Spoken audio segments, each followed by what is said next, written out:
Bon, les gars, on va peut-être pas sonner la sonnette d'alarme tout de suite. Un partout, c'est pas une défaite. Alors, certes, on a mal joué. Non, mais les gars, faut le dire. Depuis le début de saison, on se régale.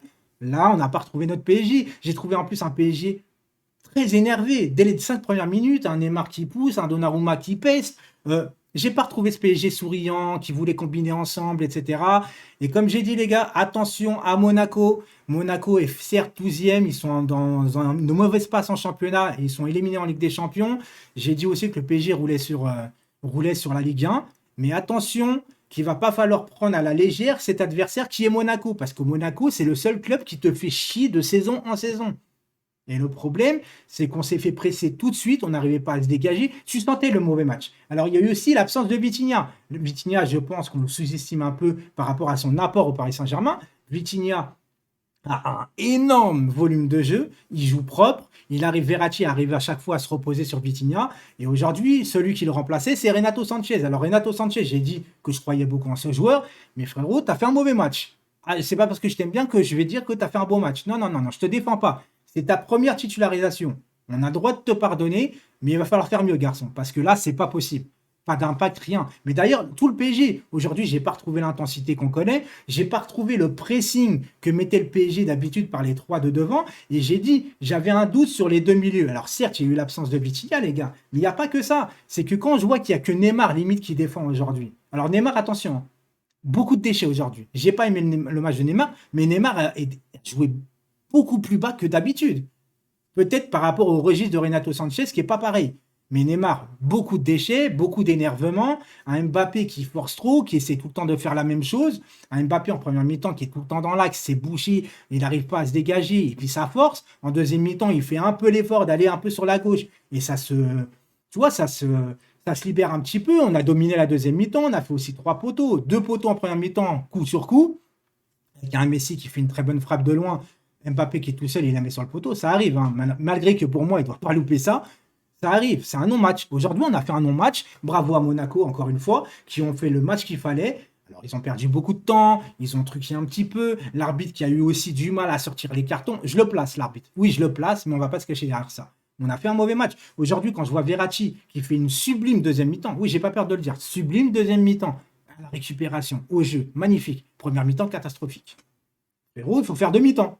Parce que sinon, ça va être compliqué. Oui, je le dis, les gars, sinon ça va être compliqué. Et j'ai encore un doute sur sur ces deux milieux. Malgré l'absence de Vitinha, il y a un problème, c'est que si les trois devant ne font pas les efforts nécessaires de défendre, d'être le premier rideau à faire le pressing, les deux sont à l'abandon. Les deux sont à l'abandon total.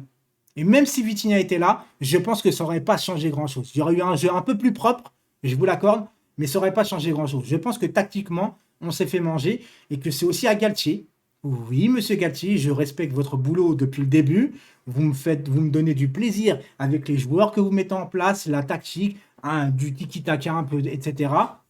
Aujourd'hui, j'ai pas vu de combinaison. J'ai vu qu'on s'est fait bouffer tactiquement et j'aurais voulu peut-être un changement tactique beaucoup plus rapidement dans un match où on s'est fait en première mi-temps complètement dominer. On va se le dire. Attention, dominer dans la cohérence, hein, pas dans les actions, etc. Mais les gars, non, non, ce match, ça m'a pas plu. Encore une fois, je vais pas sonner la sonnette d'alarme. Je suis obligé de parler d'un mauvais match du PSG. Ça me fait chier parce que j'ai pris du plaisir jusqu'à maintenant. Mais Monaco, c'était à prendre au sérieux. Ils nous ont fait plus que du mal. Monaco, c'est un sérieux test pour moi, pour le futur. Les gars, on est le 28 août. Début septembre, il y a la Juve. Non, mais il va falloir régler certaines choses quand même.